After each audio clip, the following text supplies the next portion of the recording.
বন্ধু, আপনি কি এমন কিছু করেছেন যা আজও আপনাকে কাঁদায়?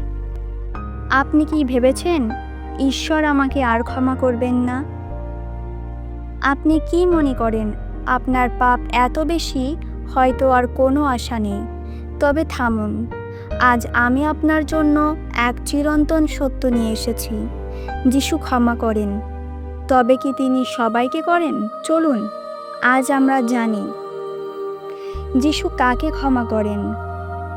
যারা নিজের পাপ স্বীকার করে।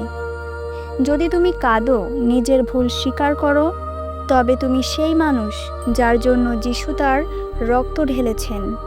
১ যোহন ১ অধ্যায় তার ৯ পদ বলছে, যদি আমরা আমাদের পাপ স্বীকার করি, তবে তিনি বিশ্বস্ত ও ন্যায়বান, তিনি আমাদের পাপ ক্ষমা করবেন। তুমি যদি অন্যকে ঘৃণা করো, দোষ ধরে রাখো, তবে ঈশ্বরের ক্ষমাও আটকে যায়। মথি ৬ অধ্যায় তার ১৪ থেকে ১৫ পদ, তোমরা যদি মানুষের অপরাধ ক্ষমা করো, তবে স্বর্গীয় পিতা তোমাদেরও ক্ষমা করবেন। কিন্তু যদি না করো, তিনিও তোমাদের ক্ষমা করবেন না। তোমার পাপ যতই গাঢ় হোক, যদি তুমি ঈশ্বরের নামে এসে বলো, আমাকে ক্ষমা করো, তবে তিনি কখনো না বলেন না। যোহন ৬ অধ্যায় তার ৩৭ পদ, যে আমার কাছে আসবে, আমি তাকে কখনো তাড়িয়ে দেব না। তবে যিশু কাকে ক্ষমা করেন না? যারা নিজের পাপ লুকায়, যে বলে আমি তো ঠিকই আছি। যে নিজের অপরাধকে অস্বীকার করে, সে নিজেই নিজেকে ঈশ্বরের ক্ষমা থেকে দূরে সরিয়ে দেয়। ১ যোহন ১ অধ্যায় তার ১০ পদ, যদি বলি আমরা পাপ করিনি, তবে আমরা তাকে মিথ্যাবাদী বানাচ্ছি। ঈশ্বর নম্রদের কাছে যান, গর্বিতদের বিরুদ্ধে দাঁড়ান। যে নিজের ভুল স্বীকার করে না, সে ক্ষমা পায় না। মার্ক ৩ অধ্যায় তার ২৯ পদ, যে পবিত্র আত্মার বিরুদ্ধে অবমাননা করে, তার পাপ কখনো ক্ষমা হবে না। যখন ঈশ্বরের আত্মা তোমার অন্তর স্পর্শ করেন আর তুমি তা অবহেলা করো, বারবার অস্বীকার করো, তবে সেটাই হয়ে যায় সেই পাপ যার ক্ষমা আর হয় না। বন্ধু, আপনি কি এখনো মনে করেন আপনি ক্ষমার যোগ্য নন? তবে একবার কল্পনা করুন, একজন নারী যাকে সবাই পাথর ছুঁড়তে চায়। যিশু বলেন, যে নির্দোষ সে আগে পাথর ছুঁড়ো। সবাই চুপ, শুধু যিশু দাঁড়িয়ে বললেন, আমি তোমাকে দোষী করছি না, যাও আর পাপ করো না। আপনার অবস্থাও হতে পারে ঠিক এমন। আপনি যদি এসে বলেন, হে যিশু, আমি পাপী, আমায় ক্ষমা করো, তবে আপনি তার কাছে হারবেন না, বরং পাবেন নতুন জীবন। হে যিশু, আমি জানি আমি পাপী।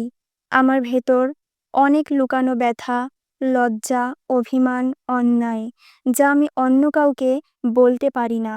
কিন্তু তুমি জানো সব। আমি আজ আর নিজেকে লুকাতে চাই না।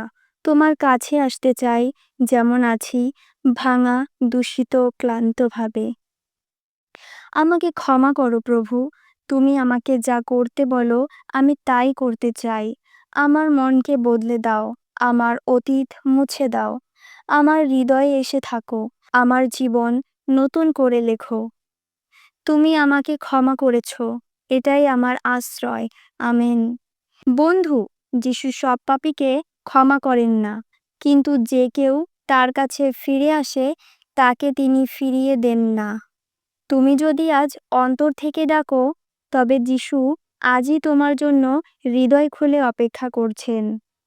যিশু কাকে ক্ষমা করেন, কাকে করেন না? হৃদয় ছোঁয়া ভাবনা। পৃথিবীর সকল মানুষ পাপ করেছে, কেউ মন দিয়ে, কেউ কথা দিয়ে, কেউ কাজ দিয়ে। আমরা সবাই কোনো না কোনোভাবে ঈশ্বরের আদর্শ থেকে বিচ্যুতি হয়েছি। তবুও আমাদের এক আশার নাম আছে, যিশু খ্রিস্ট। তার কাছে ক্ষমা আছে, মুক্তি আছে, নতুন জীবনের প্রতিশ্রুতি আছে।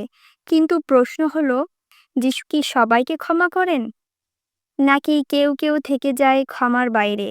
অনেকে বলেন, ঈশ্বর তো প্রেমের, উনি সবাইকে ক্ষমা করেন।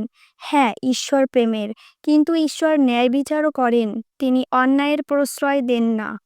ক্ষমা হয় তাদের জন্য যারা নিজের পাপকে বোঝে, আর ক্ষমা হয় না তাদের জন্য যারা পাপ করেও গর্ব করে, চেপে রাখে বা তুচ্ছ ভাবে। যারা সত্যিকারে অনুতপ্ত, যদি কেউ নিজের পাপ উপলব্ধি করে, হৃদয় থেকে অনুতপ্ত হয়, কাঁদে, নিজেকে বদলাতে চায়, তাহলে যিশু বলেন, এসো, আমি তোমাকে ক্ষমা করব। তুমি হতে পারো পতিতা, চোর, মিথ্যাবাদী কিংবা হিংসুক। তবুও যদি তুমি ফিরে আসো, তোমার জন্য ক্ষমা বরাদ্দ আছে। মথি 6 অধ্যায় তার 15 পদ বলছে, তুমি যদি অন্যকে ক্ষমা না করো, ঈশ্বরও তোমাকে ক্ষমা করবেন না। তুমি যদি আজও কাউকে ঘৃণা করো, ক্ষোভ পুষে রাখো, তবে নিজেও ঈশ্বরের ক্ষমা থেকে নিজেকে দূরে রাখছ। তাই যিশুর কাছে ফিরে আসুন। ক্ষমা তখনই সম্ভব যখন তুমি নিজের হৃদয়টা খোলো। বন্ধু, যিশু সব পাপীকে ক্ষমা করেন না, কিন্তু যে কেউ তার কাছে ফিরে আসে তাকে তিনি ফিরিয়ে দেন না। তুমি যদি আজ অন্তর থেকে ডাকো, তবে যিশু আজই তোমার জন্য হৃদয় খুলে অপেক্ষা করছেন।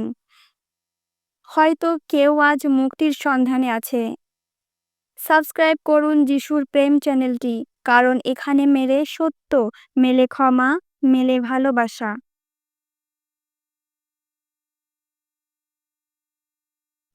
যিশুর প্রেম চ্যানেলটি ভালো লাগলে অবশ্যই সাবস্ক্রাইব করুন এবং নতুন নতুন ভিডিও পেতে বেল বাটনটি অল প্রেস করুন।